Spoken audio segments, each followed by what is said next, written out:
Students, हम देख रहे हैं हाफ ईयरली एग्जाम पेपर। तो चलिए इसका सॉल्यूशन देखते हैं, क्या क्या क्वेश्चन आए हैं और क्या रहेगा उसका आंसर। जो पहला क्वेश्चन है इसमें, what was grandmother's reaction when the author was going abroad. तो ग्रैंड मदर का कैसा रिएक्शन था? तो आंसर हो जाएगा हमारा नॉट इवन सेंटिमेंटल। तो यहाँ पे जो सी ऑप्शन है ये करेक्ट हो जाएगा। उसके बाद जो नेक्स्ट क्वेश्चन है यहाँ पर, how did the sparrows express their sorrow at the death of their grandmother. तो उन्होंने कैसे एक्सप्रेस किया स्पैरोज ने? तो they came and sat silently in the verandah. तो यहाँ पे बी ऑप्शन जो है करेक्ट हो जाएगा। नेक्स्ट क्वेश्चन की बात करते हैं, what did the grand mother do in her final hours. तो उसने क्या करा? Silently praying and telling her beads. तो यहाँ पर जो है सी ऑप्शन करेक्ट हो जाएगा। उसके बाद नेक्स्ट क्वेश्चन है उसको देखते हैं, what was the age of Suzanne and Jonathan. तो सुजैन जो थी वो 7 years और जोनाथन जो है 6 years। तो यहाँ पर अपना ऑप्शन हो जाएगा 7 and 6, बी ऑप्शन करेक्ट हो जाएगा। Next question, why did the author hire the two crewmen. तो ऑथर ने 2 क्रूमैन को क्यों हायर किया था? To help crackle one of the world's roughest seas the southern Indian ocean. तो यहाँ पर जो है बी ऑप्शन जो है आपका करेक्ट हो जाएगा। Next question, what is the symmetry of tweet called. तो उसको बोलते थे वैली ऑफ किंग्स। तो यहाँ पे ए ऑप्शन करेक्ट हो जाएगा। उसके बाद जो नेक्स्ट क्वेश्चन है यहाँ पे पूछा क्या गया है, what does CT scan stand for. तो सीटी स्कैन किसके लिए स्टैंड होता है? Computed tomography scan. तो यहाँ पे भी सी ऑप्शन करेक्ट हो जाएगा। आपका जो ये पेपर है इसमें सारे के सारे एमसीक्यू ही आए हुए हैं, और क्या पता आपका पेपर भी एमसीक्यू ही होगा। तो कमेंट सेक्शन में ज़रूर बताना कि सर हमारे भी ज़िले में जो है हमारा जो एग्ज़ाम होगा वो एमसीक्यू बेसिस ही होगा, जैसा कि आप ये पेपर देख रहे हैं। ठीक है, तो ये पेपर आपका एमसीक्यू वाला ही है। इसमें ज़्यादातर क्वेश्चंस, ज़्यादातर क्या पूरे के पूरे क्वेश्चंस जो है एमसीक्यू ही दिए गए हैं। यहाँ पर यही पैटर्न फॉलो किया गया है। बाकी जैसे अब ये अलग अलग आपके ज़िले में हो सकता है, मैं भी अलग अलग हो। तो यहाँ पर हम अगले क्वेश्चन की तरफ मूव करते हैं। आपका कमेंट बहुत ही इंपॉर्टेंट रहेगा। अगर आप कमेंट करते हैं तो हमें भी पता चल जाएगा कि आपके लिए जो सॉल्यूशंस हैं वो कितने इंपॉर्टेंट रहेंगे और मुझे आपके लिए क्या करना होगा। ठीक है, तो ये चीज़ आप कमेंट में अपना बताइएगा कि आपका फॉर्मेट कैसा है, ताकि आप अपने टीचर से भी पूछ सकते हैं कि हमारा फॉर्मेट जो है हाफ ईयरली का कैसा रहेगा। जो भी आप बताना चाहें कमेंट सेक्शन में बता देना, ताकि उसके अनुसार जो है हम आपकी तैयारी करा पाएँ। इसके बाद जो नेक्स्ट क्वेश्चन है, और आपका कमेंट बहुमूल्य रहेगा। जैसा आपका रिस्पॉन्स रहेगा वैसे ही हमारे तरफ से मटेरियल्स आपके पास में पहुंचते रहेंगे। रिस्पॉन्सबल बनिए और रिस्पॉन्स दीजिए। यहाँ पर 8वां जो क्वेश्चन है, how did Carter remove the resins. तो with the help of chisel and hammer, छेनी और हथौड़े से। इसके बाद जो नेक्स्ट क्वेश्चन है, what was found with Tutankhamun body. तो यहाँ पे मिला था gold, wealth, bronzer, roger, games, clothes, cases of food and आपका क्या है, वाइन। ठीक है ना, तो ये भी हो जाएगा आपका। तो यहाँ पे आपका आंसर हो जाएगा डी ऑप्शन। ठीक है, नेक्स्ट जो क्वेश्चन है, what was the favourite memory of the poet. तो फेवरेट मेमोरी क्या थी? तो हर मदर्स लाफ, उसके माता की हंसी। नेक्स्ट जो क्वेश्चन है, after how many years did her mother laugh on seeing the photographs. तो उसकी माता कितने सालों बाद हंसी उस फोटोग्राफ को देख करके। तो यहाँ पर जो ऑप्शन है ना, इसमें गलती से मिस्टेक हो गया, 30 डाल दिया, 23 हो जाएगा ये, है ना। तो यहाँ पे क्या आ जाएगा 23। उसके बाद जो नेक्स्ट क्वेश्चन है, who took the photograph of her mother with her cousin. यहाँ पे एम लिखा है ना, ये भी मिस्टेक है। देखो हाफ ईयरली एग्जाम्स में ना मिस्टेक्स आ सकती हैं, क्वेश्चंस में ज़्यादा वेरिएशन चेक नहीं किए जाते, उसका कोई इशू नहीं है। लेकिन फाइनल जो एग्ज़ाम होते हैं उनमें क्वेश्चंस जो हैं चेक किए जाते हैं। और फिलहाल जो नॉन बोर्ड है उसमें भी थोड़ा सा जो है, नॉन बोर्ड यानी कि 9th हुआ, आपका 11th हुआ, ये जो क्लासेस हैं इनके जो एग्ज़ाम पेपर में मिस्टेक्स मानी जा सकती हैं। और वो मिस्टेक्स जो हैं आपका जो है क्लास टीचर जो है वो आपका जब एग्ज़ाम होता है तो उस समय उसको कन्फ्यूज़न अगर कुछ है तो वो आपका जो है कॉल करके आप उससे पूछ सकते हैं। ठीक है, तो यह मिस्टेक्स का जो है वो कोई क्राइटेरिया नहीं है। ठीक है, आगे बढ़ते हैं। Who took the photographs of her mother with her cousin. तो यहाँ पे कजिन हो जाएगा, तो यहाँ पे आंसर हो जाएगा हर अंकल, उसके अंकल ने लिया था। उसके बाद जो नेक्स्ट क्वेश्चन है, who are on both sides of her mother. तो वो उसके माता के दोनों तरफ कौन थे? तो यहाँ पे आंसर आ जाएगा कजिन्स, बेली एंड डॉली, दोनों थे। ठीक है ना, तो यहाँ पे आ जाएगा क्या आंसर आपका, ए ऑप्शन करेक्ट। उसके बाद जो नेक्स्ट क्वेश्चन है, how many people were in the photographs. अब आपने यहाँ पे देखा समझा पहले वाले क्वेश्चन से कि उसकी मदर थी, उसके कजिन थे, ठीक है ना, मदर थी उसकी, हर मदर थी, कजिन्स में कौन थी? बेटी एंड डॉली। तो ये भी लड़की, ये भी लड़की, ये भी लड़की, सारी लड़कियां। तो 3 गर्ल्स लिखना है, ठीक है, ध्यान रखना है। क्या होता है कि 2 गर्ल्स एंड 1 बॉय भी कभी कभी टिक कर दिया था जब नहीं समझ में आई होगी स्टोरी। तो नेक्स्ट क्वेश्चन है, what happened to the bird in the end of the poem the laburnum top? तो यहाँ पर क्या हो गया? सी फ्लू अवे, ठीक है, तो यहाँ ए ऑप्शन करेक्ट हो जाएगा। वो क्या है? उड़ गई। उसके बाद है, how did the bird arrive at the other branch of the tree? तो कैसे वो पहुंची? तो यहाँ पर आंसर आ जाएगा विद ए क्रिम्पिंग साउंड, ठीक है, तो यहाँ पे आपका क्रिम्पिंग साउंड जो है, ए ऑप्शन करेक्ट हो जाएगा। इसके बाद जो नेक्स्ट क्वेश्चन है, यहाँ पूछा गया आपसे, how was the tree standing in two month of September? तो कैसे खड़ा था वो जो वृक्ष था उस सितंबर महीने में? तो still and a dead like, ठीक है, बिल्कुल शांत और मरा हुआ, है ना। इसके बाद में नेक्स्ट जो क्वेश्चन है इसमें आपका, what is the meaning of who art thou? तो यहाँ पे हो जाएगा who are you, first option correct हो जाएगा। इसके बाद जो नेक्स्ट क्वेश्चन है, what does the poet compare the rain with? तो रेन को जो है सॉन्ग से कंपेयर किया है, विद सॉन्ग, ठीक है, तो यहाँ पे ए ऑप्शन करेक्ट हो जाएगा। How does the rain help these seeds inside the earth? तो ये दीज क्या करते हैं? Provides life and helps them grow. क्या करते हैं? ये लाइफ प्रोवाइड करते हैं और उनके बढ़ने में उनकी मदद करते हैं। नेक्स्ट जो क्वेश्चन है, from which 2 places does the rain rise in the form of water vapour? तो वो कौन से 2 प्लेसेस थे जहां पर जो है आपका सीधा सीधा बोला है, वो 2 प्लेसेस आपको बताने हैं जहां पर रेन जो है राइज होती है in the form of water and vapour. तो वो था आपका लैंड एंड बॉटमलेस सी, तो यहाँ पे ए ऑप्शन करेक्ट हो जाएगा। नेक्स्ट जो क्वेश्चन है, John Brio said a suspicious man would believe his eyes instead of his heart, what does it tell about him? तो यहाँ पे आंसर हो जाएगा, he believe in the honesty of Grambalian family, तो यहाँ पे ए ऑप्शन जो आपका करेक्ट हो जाएगा। 23rd, at what time did Aram and Mourad ride the horse? तो वो कब हॉर्स पे राइड करते थे? तो अर्ली मॉर्निंग में। अगर टाइम देता तो कितने बजे? 4 AM, 4 AM, ठीक है। नेक्स्ट जो क्वेश्चन है इसकी बात करते हैं, who was the true owner of the horse? तो कौन था? वो किसान था, उसका नाम जानते ही हो, अभी अभी आपने पढ़ा ऊपर, यहाँ पर देखो, तो ये क्या है? जॉन बायरो, यहाँ पे ए ऑप्शन करेक्ट हो जाएगा। इसका जो नेक्स्ट क्वेश्चन है, what was uncle's Khosrove's customary line? उनकी कस्टमरी लाइन जो उन्होंने एक अपना स्लोगन तैयार किया, क्या था? Ignore it, pay no attention, तो ये ऑप्शन जो है करेक्ट हो जाएगा। The author had came to visit mister Darling dash the war, तो किसके बाद आया था? वो आफ्टर द वॉर आया था, तो यहाँ पे आफ्टर हो जाएगा, यहाँ पे सी ऑप्शन करेक्ट हो जाएगा।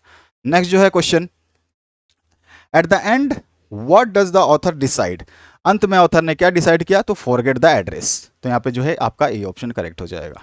नेक्स्ट है, Mrs Darling took the positions of the things on the pretensions of dash, तो यहाँ पर आपका क्या आ जाएगा? प्रिटेंशन ऑफ, तो यहाँ पे आंसर आ जाएगा कीपिंग देम सेफ, तो यहाँ पे सी ऑप्शन जो है आपका करेक्ट हो जाएगा। नेक्स्ट जो क्वेश्चन है, आफ्टर रीडिंग रंगाज मैरिज, यानी कि आपसे बोल रहा है एग्जामिनर कि आपने जब रंगा मैरिज जो पढ़ी है, तो हु अकॉर्डिंग टू यू, यानी कि आपके अनुसार कौन प्लेड, किसने जो है ये मेजर रोल की तरह जो है मेजर रोल प्ले किया रांगा और रत्नास मैरिज में? तो यहाँ पे आ जाएगा श्यामा आंसर, तो डी ऑप्शन जो है करेक्ट हो जाएगा। नेक्स्ट क्वेश्चन की बात करते हैं, ये 30 नंबर है, इसको भेजने में थोड़ी सी ऊपर नीचे हो गई ये। What is the name of the narrator of the tale? तो नरेटर जो टेल के नरेटर हैं उनका नाम क्या था? तो उसका भी नाम वह आप जानते हो, इसने डबल रोल प्ले किया था, श्यामा। इसके बाद जो नेक्स्ट क्वेश्चन है 31, रांगा वॉज डैश अबाउट रत्ना, तो वो कैसा था? क्यूरियस था उसके प्रति। नेक्स्ट जो आंसर है आपका उसको देख लेते हैं क्वेश्चन को, according to Ranga what type of girl should one marry? मतलब रांगा के हिसाब से ऐसी कौन सी लड़की या किस प्रकार की लड़की से किसी को वन मैरिज मतलब किसी को शादी करनी चाहिए? तो वो मैच्योर हो या एडमायरेबल हो, बोथ ए और बी हो और नन हो, तो आपको अच्छी तरह से पता है, इसमें आ जाएगा मैच्योर एंड एडमायरेबल, यानी कि C option both A and B. Next जो क्वेश्चन है, why was Ranga's homecoming a big event?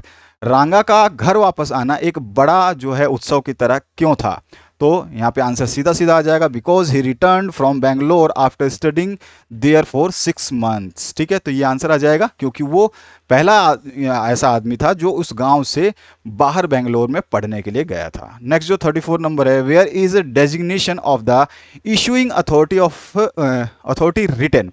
यहाँ पूछा डेजिग्नेशन मतलब जो है उसकी जो पदवी होती है, जो भी उसका स्थान है, बोल सकते हैं कि पद, जैसे कि प्रिंसिपल होता है, फिर मतलब मेन आपका प्रिंसिपल हो गया, फिर आपका वाइस प्रिंसिपल हो गया, उसके नीचे टीचर्स आ गए हैं, उसमें भी आपके क्लास हेड जो होते हैं, हेड टीचर अलग होते हैं और जो जनरल टीचर्स होते हैं अलग, इन सबके अलग अलग डेजिग्नेशन है, सबके पोस्ट हैं। तो ये पूछा है कि पोस्ट जो है आप जब लिखते हैं तो इशूइंग अथॉरिटी का जब डेजिग्नेशन जो है कहाँ लिखा जाता है, तो यहाँ पर आपसे ऑप्शंस दिए गए हैं। तो आपका आंसर क्या होगा, जब इशूइंग अथॉरिटी जहाँ पे भी साइन करता है, सपोज करो कि मैं साइन करूँ और मैं साइन करता हूँ, तो मेरे नीचे डेजिग्नेशन लिखा रहेगा, ठीक है ना, मेरे ऊपर नहीं लिखा रहेगा। तो यहाँ पे क्या रहेगा, मेरे नीचे, जैसे कि अब सपोज करो यहाँ पे लिखा है कि मैं प्रिंसिपल हूँ, तो सपोज मैं बता रहा हूँ मत समझना, कोई बात नहीं। तो यहाँ पे प्रिंसिपल जो है पूरा डेजिग्नेशन जो है पूरा यहाँ पे लिखा रहेगा, उसके ऊपर जो है साइन होते हैं। जब भी आप अपने डॉक्यूमेंट में साइन करेंगे, ध्यान रखेंगे, जैसे कि आपका होता है कि ना signature of customer, signature of customer, तो आपने देखा होगा सिग्नेचर ऑफ कस्टमर क्या है, आप कस्टमर हो, आपको डिजाइन कर रहे हैं, डेजिग्नेशन बता रहा है, आपका पोस्ट क्या है, पदवी क्या है, आप साइन कहाँ करते हो, उसके ऊपर देखो ब्लैंक स्पेस लिखा होता है, कभी कोई फॉर्म भरा होगा आपको याद आ जाएगा। तो थोड़ी चीजें ना समझ के भी लिखनी चाहिए कि हमें एक्चुअली क्वेश्चन में पूछ के रहा है। घबराने की, जल्दबाजी करने की आवश्यकता नहीं है, बहुत समय होता है एग्जाम जब एमसीक्यूज बेसिस आते हैं, तो आराम से आप लोग जो अच्छी तरीके से कर सकते हैं। कभी भी घबराना नहीं एमसीक्यू पेपर में। एमसीक्यू पेपर क्या है, घबराहट की वजह से खराब होता है, अदरवाइज एमसीक्यू पेपर बहुत ही रिलैक्स्ड पेपर आता है, जिसको हम समझ समझ के करें तो आसानी से वो हो सकते हैं। और ज़रूरी नहीं है कि सारे क्वेश्चंस जो है पहले मैं कर ही दूं, आपको 34 नहीं आता तो 35 करिए, क्योंकि इसमें स्पेस छोड़ने वाली बात नहीं है, सीरियल नंबर बिगड़ेगा नहीं, सब कुछ अब ओके रहता है, ठीक है। नेक्स्ट क्वेश्चन की बात करते हैं यहाँ पे, तो हमारा आंसर हो जाएगा just below the signature. Next है notice is generally issued for, तो नोटिस किसके लिए इशू किया जाता है, तो यहाँ पर जो है एक स्पेसिफिक ग्रुप के लिए, स्पेसिफिक पर्पज के लिए जो है इसको जो है इशू किया जाता है, तो यहाँ पर डी ऑप्शन जो है करेक्ट हो जाएगा। नेक्स्ट जो क्वेश्चन है, क्योंकि देखो स्पेसिफिक स्टूडेंट केवल कुछ स्टूडेंट के लिए तो होता नहीं है, तो पूरे स्कूल के लिए होगा, है ना। स्पेसिफिक टीचर के लिए भी नोटिस इशू नहीं होता, पेरेंट्स के लिए भी नहीं होता है, तो स्पेसिफिक ग्रुप जो होता है ना उसके लिए, अगर मान लो सपोज करो कि लोग केवल क्रिकेट टूर्नामेंट के स्टूडेंट्स के लिए ही वो जो है नोटिस है, तो जानते हो आप सब, अब गर्ल्स तो टूर्नामेंट देखती नहीं है, तो वो तो ऊपर से फर्स्ट हेडलाइन दिखेगा कि आपका फॉर क्रिकेट टूर्नामेंट, तो सपोज करो कि वहाँ से गर्ल्स हट गई, तो उनको पता है कि स्पेसिफिक ग्रुप के लिए जो है ये लिखा जाता है। यहाँ पे ऑप्शंस के हिसाब से हमारा डी एकदम राइट आंसर होगा। नेक्स्ट जो क्वेश्चन है 36, व्हाट वुड यू राइट, यहाँ पे क्या है, थोड़ा सा भेजना है जो भी है, मतलब ये भेजा है तो थोड़ा सा ब्लर है, ब्लर नहीं है, कहीं कहीं अक्षर जो है मिटे हुए हैं, तो जब आप भेजें तो आप अपना पीडीएफ जो है ना, पीडीएफ वो बिल्कुल साफ भेजना, ठीक है। व्हाट्सएप नंबर नीचे डिस्प्लेड है, इस पर केवल आपके क्वेश्चन पेपर ही आने चाहिए, इसके अलावा इस पर कोई मैं आपको मैसेज वगैरह कुछ नहीं करने, तो व्हाट्सएप नंबर का बहुत ही सटीक तरीके से इस्तेमाल करें, अन्यथा फिर आप कभी दोबारा मैसेज नहीं कर पाएंगे, है ना। तो आपको सही तरीके से एक स्टूडेंट के नाते आपको जो है वहाँ पे मैसेज करना है। हमारे पास अगर समय रहा तो हम आपके जो भी क्वेरीज हैं उनको हम सॉल्व कर देंगे, क्योंकि हमारे पास पूरा हिंदुस्तान पढ़ता है, तो इसलिए एक केवल एक स्टूडेंट के मतलब कमेंट पे या फिर उसके रिक्वेस्ट पे हम काम नहीं कर सकते ना। पूरा हिंदुस्तान आप लोगों का, जैसे आप लोग कहीं से भी हैं तो आप जो है अपना रिक्वेस्ट भेज रहे हैं, तो हम आपको पेपर्स दे रहे हैं। अब मैं पेपर डाल दूं और इसके बाद आप देखें ना, या फिर आपका जो बोर्ड है, जो बोर्ड के स्टूडेंट है वो देखे ना, तो फिर क्या होगा कि हमें लगेगा कि आप लोगों को शायद इनकी रिक्वायरमेंट नहीं है, तो हम दूसरे बच्चों का जो ऑब्वियस सी बात है जो रिक्वेस्ट आती रहती है पर डे, तो फिर उनमें से हम जो भी है सजेस्टेड पर्सनस की हम जो है हेल्प करेंगे या सजेस्टेड बोर्ड की हेल्प करेंगे, ठीक है। आगे बढ़ते हैं नेक्स्ट क्वेश्चन की तरफ। तो यहाँ पर 36 के बाद 36, what would you write in the first paragraph of a formal letter. Formal letter यानी कि औपचारिक पत्र, जो कार्यालय पत्र बोलते हैं जिसको, तो ये भैया देखो, ये जो है ना केवल ऑफिसेस के लिए, एजेंसीज के लिए, नगर पालिका के लिए, सरकारी या हो प्राइवेट, किसी भी ऑफिस के लिए रिलेटेड, मतलब ये कहते हैं हम कानूनी टाइप के जो काम होते हैं ना उसके लिए हम फॉर्मल टाइप यूज़ करते हैं, ठीक है। इसमें हर चीज़ सही तरीके से जाता है, आप इसमें अपना एडवाइस दे सकते हो, लेकिन वो एडवाइस माना जाए ना माना जाए वो बात की बात है। चलो छोड़ो फॉर्मल लेटर क्या होता है वो बात करें। तो यहाँ पे फर्स्ट पैराग्राफ क्या लिखते हैं, तो यही चीज़ मैं समझा रहा था कि उसमें क्या देते हैं हम, पर्पज़ ऑफ राइटिंग लेटर, मतलब हम लेटर में क्या बताना चाहते हैं तो हम वो लिखते हैं। तो यहाँ पर हमारा सी ऑप्शन करेक्ट हो जाएगा, ठीक है। मेरा क्या एम है इस लेटर को राइट करने के लिए, सपोज करिए मैं फॉर्मल लेटर इलेक्ट्रिसिटी डिपार्टमेंट को लिख रहा हूँ, तो टू द जो भी आपका यहाँ पे डीजीएम है या फिर AN है, JN है, जो भी है हमने लिख दिया इलेक्ट्रिसिटी डिपार्टमेंट, और जो मान लो कभी मैं मान लेता हूँ अभी हिमाचल का मान लेता हूँ हिमाचल, और जो भी पिन कोड है वो डाल दिया, ठीक है। अब डालने के बाद क्या है, मैं जैसे ही स्टार्ट करूँगा तो में आई, आप जो पहला लाइन लिखते हो I need to draw your attention towards, है ना, हम ये लिखते हैं, तो ये पर्पज ऑफ राइटिंग हो गई। नेक्स्ट जो है, what is the correct subscription in a formal letter. अब सब्सक्रिप्शन क्या होता है भैया, जैसे कि आप लिखते हैं ना अपना, आपका, भवदीय, ये सब लिखते हैं हम, तो यहाँ पे इंग्लिश में क्या लिखते हैं, तो देखो यहाँ पे दो ऑप्शंस तो सेम ही दे दिए हैं, देख रहे हो आप, बिल्कुल सही तरीके से देखोगे तो आपको योर, यहाँ पे भी योर, यहाँ पे ट्रूली, यहाँ पे भी ट्रूली आपका, ठीक है। तो यहाँ पर जो है दोनों ऑप्शन तो सेम हो गए, लेकिन ये होता ही नहीं है, तो होता क्या हमारा योर्स ट्रूली होता है, ठीक है। इसके साथ में एस जो है, इसमें डैश नहीं होता, डैश वाला तो ये गलत है, डैश वाला, ठीक है। यू आर लिखते ही नहीं है, तो ये दोनों ऑप्शन ही गलत हो गए, चाहे भले ही सेम हो, लेकिन इसमें ऑप्शन नंबर सी हमारे पास अवेलेबल है जिसमें डैश नहीं होता है, ठीक है। तो हम क्या लिखते हैं, YOURS है, और फिर लिख देते हैं ट्रूली, ठीक है। तो इस तरह से हम लिखते हैं, तो ये ध्यान रखना, हम इसमें डैश नहीं डालते हैं। नेक्स्ट जो क्वेश्चन है, इसका देखते हैं हम आंसर, तो यहाँ पे सी ऑप्शन करेक्ट हो जाएगा। The subject of a formal letter should be. अब सब्जेक्ट जो लिखते हैं हम, जैसे ही अपना पैराग्राफ लिखने वाले थे, देखो हम क्या बोल रहे थे, हम पैराग्राफ स्टार्ट करते हैं ना, उससे पहले हम अपना पर्पस ऑफ लेटर के ऊपर सब्जेक्ट लिखते हैं। तो जब सब्जेक्ट लिखते हैं, हमारा जो सब्जेक्ट होगा वो क्या होगा, तो subject should be brief and relevant. Relevant मतलब हो गया बिल्कुल उससे जो जिस चीज़ के लिए मतलब आप बताना चाहते हैं वही होना चाहिए, और ब्रीफ मतलब छोटा सा होना चाहिए, ठीक है।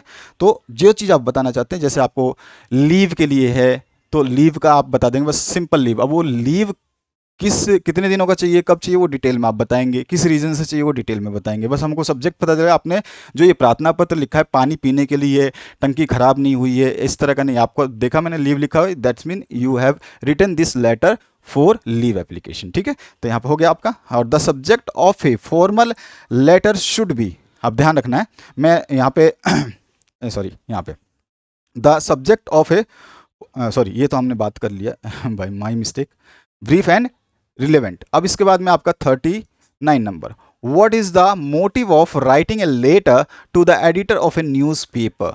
तो जब भी आप किसी न्यूज़पेपर के पास आप लेटर लिखते हैं, तो उसका मोटिव क्या होता है, आपका एम क्या होता है, आपका मकसद क्या होता है। तो यहाँ पे आंसर क्या हो जाएगा, हम उसको रिक्वेस्ट करते हैं कि हमने जो आपको रिक्वेस्ट भेजी है भैया, वो उसका अखबार है, ठीक है, उसमें छापने के ना पैसे लगते हैं, ठीक है। तो हम एडिटर को जब हम भेजेंगे, तो हमारा सुझाव जो है इतना अच्छा होना चाहिए, सही तरीके से। इसीलिए हम जो लेटर राइटिंग लिखते हैं ना, इंग्लिश में कभी कभी आता है, जैसे आपने 10th में लिखा है, 9th में लिखा है, अभी 11th में भी लिखेंगे मे बी आपका, और 12th में भी लिखेंगे। तो जब आप लेटर राइटिंग लिखते हैं, तो आपका जो है क्या होता है, मेनली मोटिव क्या होता है, वो चीज़ जो है आपको छपवाने के लिए बड़े ही तरीके से उस लेटर को लिखना पड़ता है। तो अगर आप लेटर सही तरीके से लिखते हैं, तो ही वो भाई साहब कहीं जगह बची होगी तो उसमें डाल देगा, समझ में आ गया ना। तो ये चीज़ थोड़ा सा ध्यान रखना है आपको। तो यहाँ पे क्या होता है, requesting him to give space to your views in the paper. जैसे आपने नगर पालिका को अनुरोध किया है, तो न्यूज़पेपर के माध्यम से उसको जो है आप अटेंशन के लिए लिख सकते हैं। अगर वो स्पेस दे देता है और आपके व्यूज़ को जो है लोग पढ़ते हैं, और भी लोग जो है सराहना करते हैं, और नगर पालिका की ये बात पहुंचती है, तो आपकी जो बात है वो मान ली जाती है। नेक्स्ट जो क्वेश्चन है आपका अंतिम, where is receiver's address writing.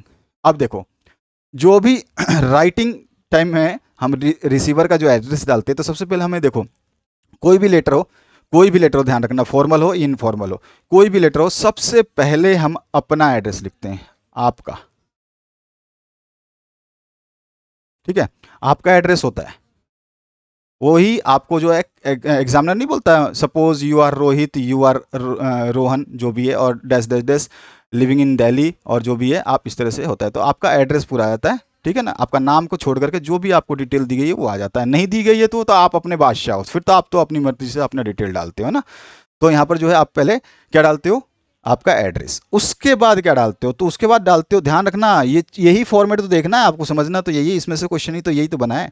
Date, क्या डालते हो आप, उसको डेट को डालते हो सर। अब डेट डाल दोगे ना, तो डेट तक तो आपका काम खत्म हो गया, आपका एड्रेस देखा और किस दिन आपने वो लेटर लिखा है वो हो गया। अब सीधे सीधे आप आते हैं, हम टू लिखते हैं, नहीं भी लिखते हैं, कोई ज़रूरी नहीं है। और जो भी आप जिसको लिखते हो, ये हमारा आता है एड्रेस, किसका, जिसको हम भेज रहे हैं, भेजने वाले को या पाने वाले को लिखो, सीधा सीधा पाने वाले का, पाने वाले का डेट के नीचे हम एड्रेस लिखते हैं, जिसको भी हम लिख रहे हैं, ठीक है। तो यहाँ पर क्या आंसर आ जाएगा, अब चारों में से just below the date, C option correct हो जाएगा। तो आशा करता हूँ इस वीडियो से आप लोगों को हेल्प मिलेगा। और इस वीडियो को जल्द से जल्द शेयर कर दीजिए और मैक्सिमम कमेंट कर दीजिएगा जो मैंने आपसे पूछा है, ताकि हम आपके नेक्स्ट सब्जेक्ट को अपलोड करें। Thank you very much, have a good day.